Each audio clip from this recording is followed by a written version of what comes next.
Have you ever had those days when you keep furtively opening and closing tabs on your laptop? Not because you're doing anything shady, more like the way our kids used to slam the laptop shut when they were totally doing homework when we walked in the room. But those tabs aren't games or funny cat videos. They're search terms like move abroad fast, how to move out of the United States, residency visa timelines, can I live on Social Security in Portugal? You're doing it like you're touching a hot stove, quick, careful, half hoping that you're wrong. And I know those tabs look a lot like geography, but what they're really about shows up after you close the laptop. You stare into space, allowing a glimmer of clarity to enter your conscious thought. Because we spend a lifetime being told what's normal, even though that normal has shape-shifted over the years. But we push through, we keep a stiff upper lip, we keep staying pleasant to keep the peace. We spend our adulthood chronically bracing and labeling it, doing adulthood. We adapt, we cope, we carry on in spite of the changes. But then one evening when you find yourself with too many tabs open, staring off into the distance, you name it. What's normal is not normal. Then it hits that deeper feeling. This should not be normal. Not the open tabs. What we're living through should not be normal. Not, this is just hard, or this is just what adulthood is all about. And not everybody feels like this, so it must be normal. But instead, this should not be what normal feels like. Right on cue, that voice in your head rushes in like the PR team it is and says, "Oh, don't be so dramatic. Other people have it way worse than you. Can't you just be grateful? Just try harder. Stop making everything a thing."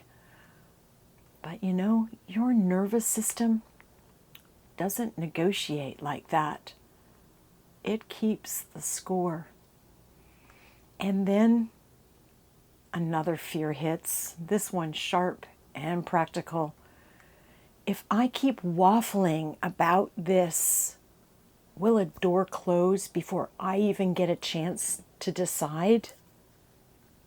I have age, energy, money, health, timing, paperwork, all working against me.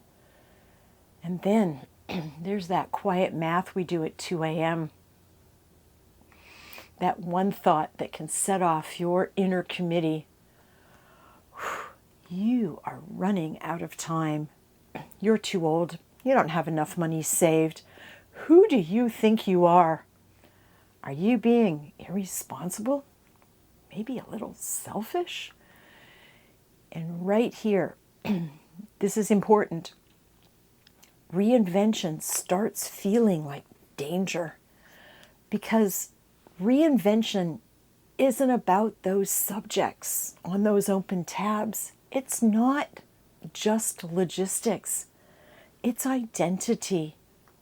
So you circle and you research and you daydream and then you shut it all down and you find yourself the next evening with that laptop open, repeating the same cycle. From the outside, it kind of looks like indecision, but on the inside, it often looks like this. One part of you knows this should not be normal, and another part of you is trying to keep you safe and make your desires smaller. Now let's just stop here for a moment before this devolves. This video is not about blaming a country, and it's not about stirring a political pot. This isn't a debate video, and it's certainly not a move abroad tutorial. This is a conversation about the internal work of reinvention. And geography just happens to be one option. The real question is, what has living with normal been costing your nervous system? In my life, I stayed too long in places that didn't fit me anymore. Jobs, relationships, cities, roles, even identities. And for a long time, I called it strength. And I had the receipts. Loyalty, responsibility, pride, that voice that says, we don't quit, we push through because we can handle it. And I want to say this with respect. Endurance is not nothing, because for a lot of us, it's how we survived. But there's a moment, quiet and gradual, when endurance stops being a skill and starts becoming self-erasure. Sometimes I'm being responsible is true, but sometimes it's a socially acceptable way to say, I'm abandoning myself in slow motion. Sometimes we stay because endurance is our identity. If I'm not the reliable one, then who am I? Sometimes we stay because reality is real. There's money, caregiving, health, disability, custody, all those constraints. Sometimes staying is how we kept other people stable too.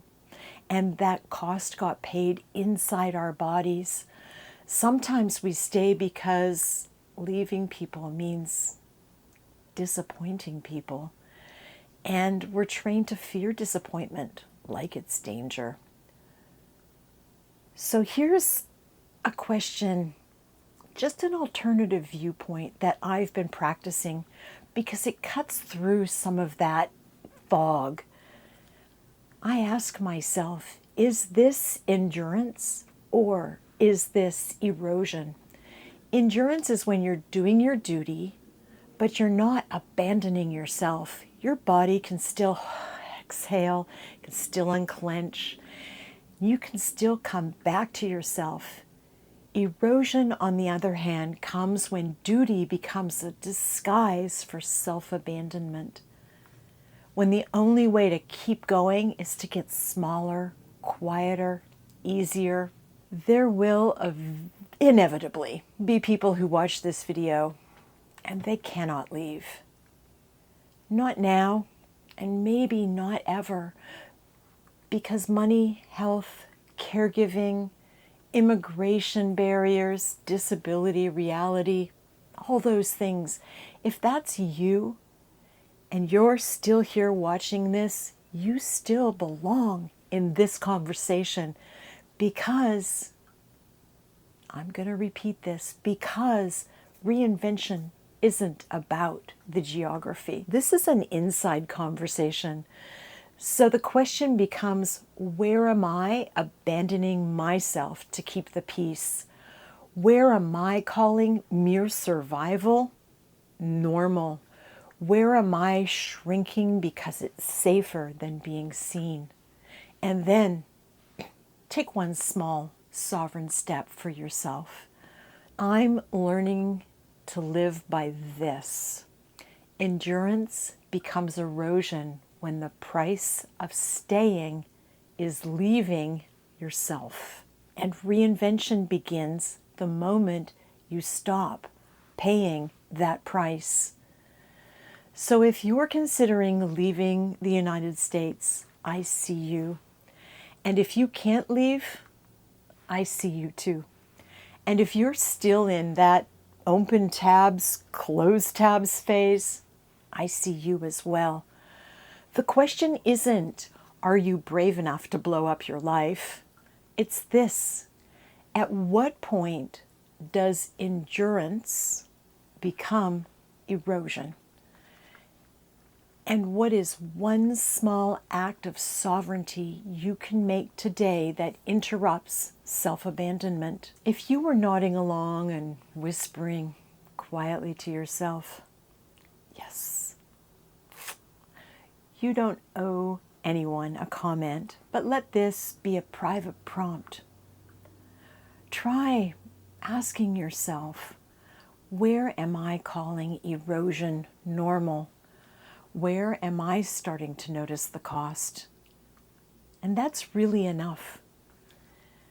If any of this resonated with you, I would invite you to save the video or share it with someone who needs language for what they're feeling. If you'd like to follow along on our journey, you're welcome to subscribe.